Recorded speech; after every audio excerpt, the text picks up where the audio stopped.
katika wenye dhambi. Ndimi mkuu wao, ila Yesu akaja, kwa dhambi alikufa,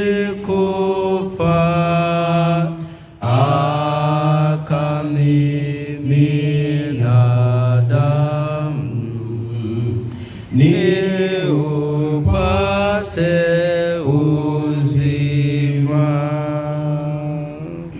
Ombe. Baba yangu na Mungu wetu, nakushukuru kwa wakati huu tunapoenda kulifungua neno lako. Ninaomba uweze kubariki na uweze kusaidia na ukemee yote yaliyo kinyume na mapenzi yako zidi yetu, katika jina la Kristo Mwokozi wetu, amina. Somo la leo linasema isiwe sababu ya wewe kutenda dhambi. Limeleka vizuri? Isiwe sababu ya wewe kutenda nini? Kutenda dhambi ama uovu. Na tusome kitabu cha Mwanzo sura 38 aya 26. Yuda akafikiri akasema, yeye ni mwenye haki kuliko Mungu, kwa kuwa sikumpa Shera mwanangu, wala hakujua tena baada ya haya. Wengi tunafahamu historia ya kisa hiki cha Yuda na Tamari. Tunafahamu vizuri Tamari alikuwa ni mtoto wa ngapi wa Yuda? Watatu. Kwani mtoto wa kwanza wa Yuda alikuwa anaitwa nani?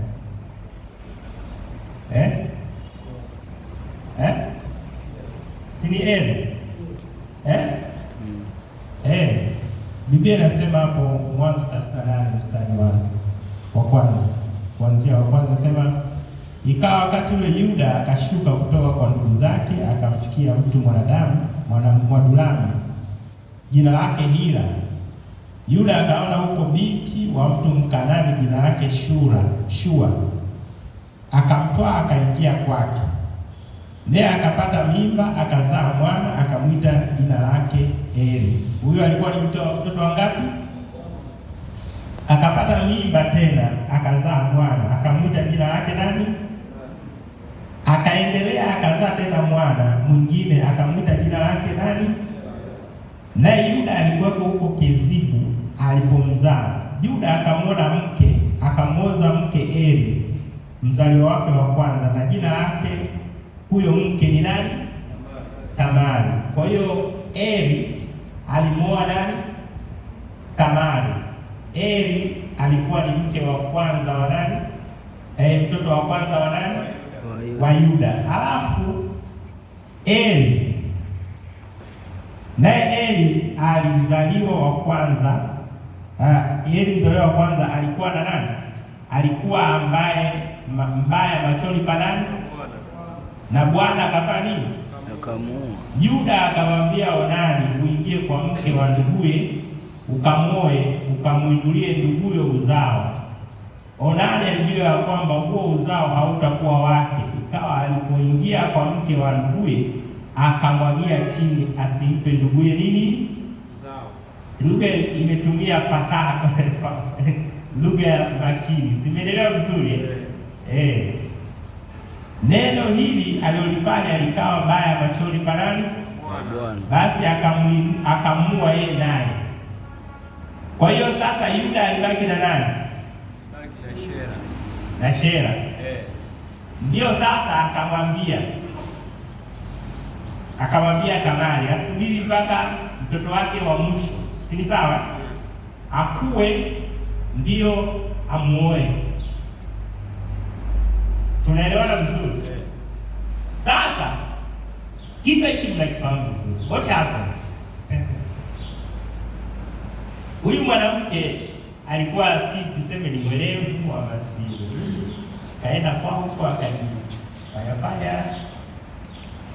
Na Yuda naye hakujielewa, kaenda huko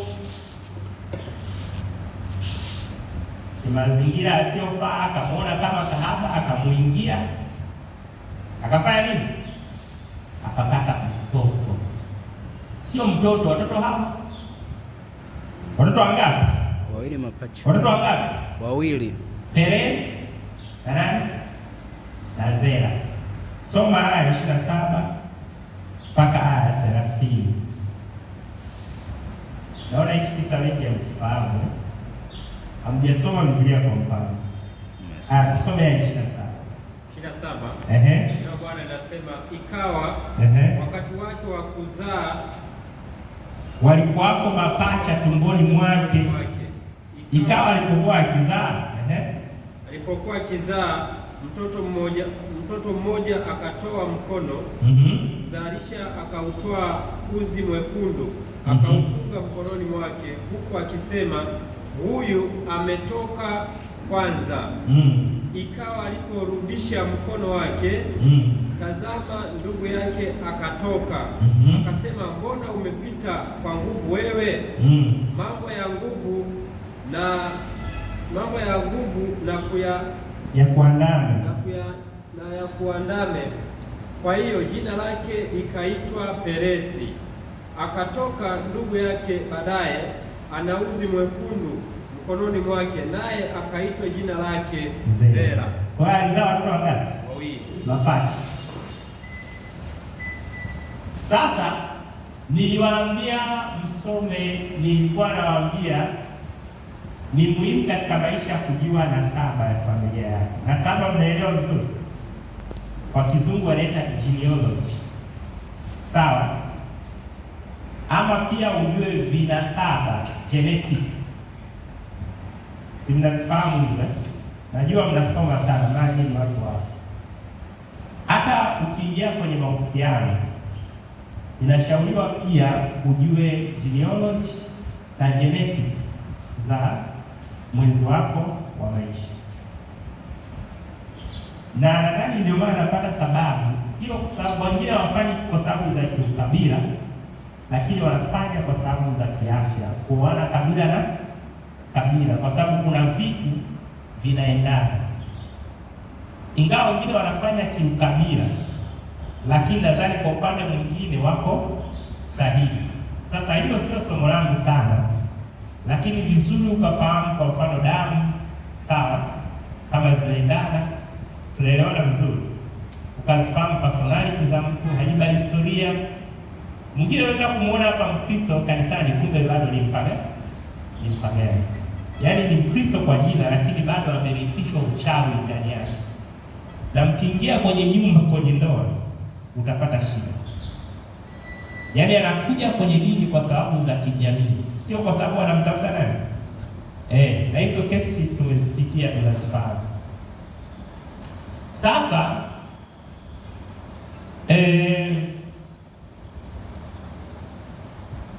ukisoma genealogy ya Yuda, utaona hata baba yake Yakobo ambaye aliitwa Israeli, sawa, hakuwa na historia nzuri kwenye masuala ya familia, na hilo alifanya akiwa kabla hajaongoka Yuda Yakobo. Kwa hiyo unaweza ukaona ni kama Yuda amerithi fulani ni kama Yuda amerithi fulani, ingawa Mungu alifanya kuwa kama haoni, ila sasa anaona. Bwana asifiwe. Na hiyo tabia utaona ni uzinifu, ushirikina ulikuwepo huko. Lakini kitu ambacho mimi nawapa pongezi watu wetu wa zamani, hawako wanasumbuana kwenye mahusiano kama sisi leo. Ilikuwa tu wakishapendana wanamaliza, si kweli? Ila siku hizi bwana, utapigwa vibuti, utashambuliwa. Wengine wanajinyonga, wanajiua. wengine wanafeli kwenye masomo, shida tu. Hata hapa kuna wengine hapa sasa hizi naongea iko shida, lakini hilo sio somo langu sana. Nataka niwape tu background muweze kuelewa, na kwa kifupi tu kupitia Yuda kupitia Yuda Yesu anatoka Perezi. Si Yesu ashakuwa mtoto wake, hata kama alizaa na alizaa na mke wa mtoto wake. Unajua Yuda amezaa na mke wa mtoto, mnaita mko wake. Amezaa na mke wa mtoto wake wa kwanza. Silo ni kosa. Ndio maana hapa anakiri, anasema Tamari alikuwa ni mwenye haki zaidi kuliko mimi. Baada ya akili kumjia. Sasa sisi vijana hapa msicheze na hao wasichana ama wamama wote. Welevu watakuangusha mara moja. Angalia hii dunia, tunalia dhambi kwa sababu ya mwanamke. Lakini isiwe excuse ya kusema kwamba wao ni waovu. Wanaofanya hivyo ni kwa sababu hawataka kusikia sauti ya nani? Ya Mungu. Na Tamari alikuwa anajua yule ni baba mkwe wake. Lakini ilikuwaje sasa?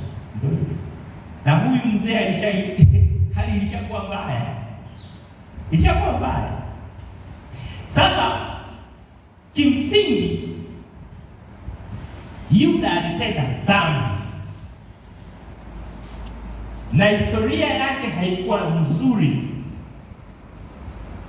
Sasa kwa nini nimesema isiwe sababu ya wewe kutenda dhambi? Kwa nini nimelipa somo langu kichwa hicho? Siku hizi kuna kwenye mitandao kuna watu ambao unajua wanapingana na Ukristo lakini Wakristo. Sawa? Kwa mfano, ukisoma kwenye Africa traditional religions tunakuta kitu kwenye marriage sasa hivi wanasema sababu hasa wa kuanzia hizi dini za Kiafrika ni kwa sababu wamegundua Waafrika wengi wana hivi polygamy, ndio ndoa za wake wengi. Sawa sawa. Kwa hiyo wamehalalisha watu wawe wake wengi kwa sababu na katika Biblia wanasema kuanzia Abraham alikuwa na wake wengi. Si ni sawa? Na Yakobo alikuwa na mke zaidi ya mmoja. Kwa hiyo wana justify makosa ya hawa watu kuhalalisha dhambi kwa kuiendeleza. Nasema sasa tunaanzisha dini yetu ya Kiafrika na tunawaruhusu wale wa Afrika wenye wake wengi hata wawepo kanisani, la muhimu tu wawe na wake zao waendelee. This is very wrong. Tunaelewana vizuri? Sio sahihi. Na watu wamekiona hicho ni kitu kizuri. Hata mmeshawahi kuona kwenye mitandao watu wanasema kama Abrahamu alikuwa na wake wengi, mimi na ameitwa mwenye haki. Mmewahi kusikia hiyo msemo? Ameitwa mwenye haki. Kama Daudi alikuwa na wake wengi na ameitwa nani? Mwenye haki. Kama Yakobo alikuwa na wake wengi ameitwa nani? Mwenye haki. Sasa inakuwa tena akaitwa mzee wa imani. Kwa hiyo wanahalalisha uovu uendelee ambao wale walifanya nini? Biblia inasema Mungu alijifanya kama lakini sasa anafanya nini? Anaona. Kama Mungu anasema sasa anaona, maana yake ni kwamba si kwamba alikuwa anafurahia waliokuwa wanayatenda. Ndio maana Daudi alitubu, Abraham mwenyewe alitubu, hata Yakobo mwenyewe alifanya nini? Na ndio maana akabadilishwa jina. Abraham to Ibrahim, Yakobo to Israel. Kwa hiyo wewe ukihalalisha kile ambacho Ibrahimu walikitenda, ukakitenda sasa, unaendelea kutenda dhambi. Kwa hiyo isiyo sababu wewe kutenda dhambi. Bwana asifiwe sana. Isiwe sababu.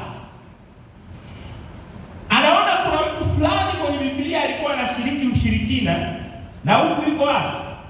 Kwa Mungu. Kwa hiyo na yeye anasema ngoja niende kwenye ushirikina kwa wachawi, kwa babu zangu nikachukue. Sasa na yeye ana vitu ameviweka kwenye nyumba yake vya kichawi, vya kishirikina, mambo yakiwa ni mazito, anasema na mimi naenda kwa sababu niliona kwenye nini? Kwenye nini? Wale walitenda kwa sababu ya ugumu wa mioyo. Biblia inasema ni kwa sababu ya nini? Ya ugumu wa mioyo yao, sio kwamba Mungu aliruhusu. Ndio maana anasema hakuna uchawi katika nini? Israeli. Katika Israeli. Sasa kama Mungu anasema hakuna uchawi katika Israeli, wewe ni nani leo unasema kwa Yesu kidogo na kwa shetani nini? Kidogo. Nataka nikwambie, umeshajihakikishia, yaani umeshajitafutia tiketi ya kwenda motoni. Vijana wanasema siku hizi, mbona wale wa zamani walikuwa wanaanza tu matendo la ndoa, si sawa? Si kama Yuda, si wamekutana wakaanza, si sawa? Na sisi moja tuanze hivyo hivyo tufanye. Wana kisingizio cha kwamba ni traditional marriage. It is very wrong. Even the biblical context, wenyewe kwanza asili walikuwa hawafanyi hivyo mpaka ihalalishwe na watu wazazi na kijiji. Bwana wasifiwe sana. Mpaka ihalalishwe na wazazi. Watu wa kwanza waliokuwa wanahalalisha ndoa ya halali kabisa katika Biblia, kabla hujalala na huyo mtu wake, mtoto wake, lazima wao wabariki, tena itolewe na mahari. Lakini leo wanasema na vijana tena kwenye vyuo vikuu na siku hizi zinatengenezwa na klipu kabisa. Nyinyi wenyewe mmeziona nyingi sana. Na hata hivi ni wa kwetu sisi huwa wanauliza maswali. Sasa mbona hao walifanya? Ngoja na sisi tufanye nini? Tufanye. It is wrong. It is sin. Ni dhambi. Mungu aliposema subiri, hakutooza, hakutoharibika. Bwana asifiwe sana. Hautooza na hautoharibika. Just be faithful. Biblia inasema utakapokuwa mwaminifu, uwe mwaminifu hata nini? Hata kufa. You never die. Nyinyi ni wana science, mnaelewa mwili wa mwanadamu, si sawa? Si sawa? Nilikuwa nasoma kwenye BBC na wakatoa picha ya nadhani mwanaume, mdomo umejaa yale magonjwa ya ngono. Sawa sawa? Ni kwa sababu wanafanya sex kwa njia hii mpaka na midomo. Hiyo ni dhambi. Matokeo ya nini haya? Matokeo ya dhambi. Matokeo ya dhambi. Na iko scientific reason, kwa sababu Mungu aliposema subiri uwe na mke huyu mmoja, ilikuwa na sababu. Na hata wanasayansi ya kijamii wameprove ya kwamba wale wote ambao wanaanza ngono zembe, mmesikia hata kwenye mahubiri wiki hii, hawawi waaminifu kwenye ndoa. Hawawi. Hiyo ni asilimia karibu 99. Sio waaminifu kwenye nini? Kwenye ndoa, kwa sababu walishaanza mazoezi huko chini. Kwa hiyo sababu mimi kuleta somo hili kwenu asubuhi ya leo kusema isiwe sababu ya wewe kutenda dhambi. Kwa sababu hiyo dhambi ambayo unataka kuirithi, utarithi polygamy sawa, utarithi uchawi sawa, utarithi premarital sex sawa, lakini nataka nikwambie utarithi fitina, utarithi figisu, utarithi uongo, utarithi mambo yote ya mwilini. Hayo yanaanza kukupa tiketi ya kwenda wapi? Yaani wewe unaanza kununua tiketi yako ukiwa hapa duniani ya kwenda wapi? Uko kanisani, lakini tayari hata kama unaimba, mlihubiriwa na mhubiri, unaweza kuwa unakuja kanisani, unaomba, unafanya nini, lakini moyo bado haujakuwa revive, haujakuwa transform, haujabadilika. Unasema mimi kwa uchawi kidogo na kwa Mungu kidogo, mimi kwa uzinifu wa sherati kidogo na kwa Mungu kidogo. Nitawezaje kukaa mpaka nisubiri siku ya ndoa? No. Kwa nini Mungu alisema uwe mwaminifu? Alikuwa na sababu yake. Bwana asifiwe sana. Kwa hiyo isiwe excuse, isiwe sababu ya wewe kutenda dhambi, isiwe sababu ya wewe kuanguka katika makosa ya wale waliotutangulia. Maana ukifanya hivyo unajitafutia laana, unajitafutia laana, unajitafutia laana, na hiyo laana itaenda mpaka kizazi chako cha nne, itaenda mpaka kizazi chako cha nne. Nimegundua kumbe, mimi nasema kwa kuitazama genealogy yangu ya kwetu na nikitazama genealogy za marafiki wengine wa Kikristo, kuna siku nilikuwa nakaa kule kijiji, nikawa naiona familia ya marafiki zangu fulani. Kila mwaka, kila nadhani si baada ya miezi 6 unakuta yule mama ni mama wangu wa kiroho na familia yake yote iko pale, watoto mpaka na vijukuu. Halafu na mimi naitwa moyoni, nasema how I wish ningekuwa hivi. Bwana asifiwe sana. How I wish ningekuwa katika malezi haya. How I wish. Na unajua hicho kitu nimekipeleka na kwetu. Bwana asifiwe sana. Katika hiyo familia ndogo ya Kikristo ambao mimi ndio muasisi kimsingi, nimekipeleka na hapo kidogo tu. Bwana asifiwe sana. Najaribu kidogo sana, na nikamwomba Mungu sana niwe karibu nao kidogo, na inakuja hivyo. Sasa jana nikaangalia tena, kuna rafiki yangu mwingine aliniambia basi anaenda kugraduate South Africa. Nyie mnamfahamu anaitwa Profesa Misanga. Mtoto wake ameenda kugraduate PhD, na leo alisema aliambia atahubiri, alialikwa na marafiki zake. Baba yake ni profesa. Kwenye comment wakaandika like son, like father, like professor. Yaani mpaka unajisikia raha. Bwana asifiwe sana. Amerithi mambo mazuri. Nataka nikwambie leo, rithi mambo mazuri. Bwana asifiwe. Usirithi dhambi, usirithi uovu, rithi mambo mazuri. Bwana Yesu asifiwe. Rithi mambo mazuri. Narudia tena, rithi mambo mazuri. Chukua mambo mazuri katika jamii yako.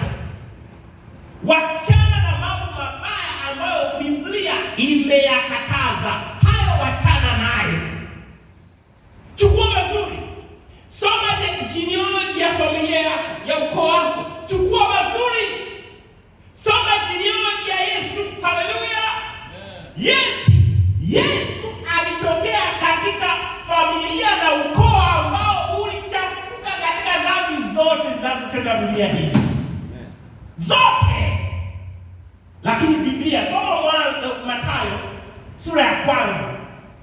Yuda utamkuta, Peresi utamkuta, Tamari utamkuta. Bwana asifiwe sana. Lakini Yesu Kristo hakutenda dhambi zao. Yesu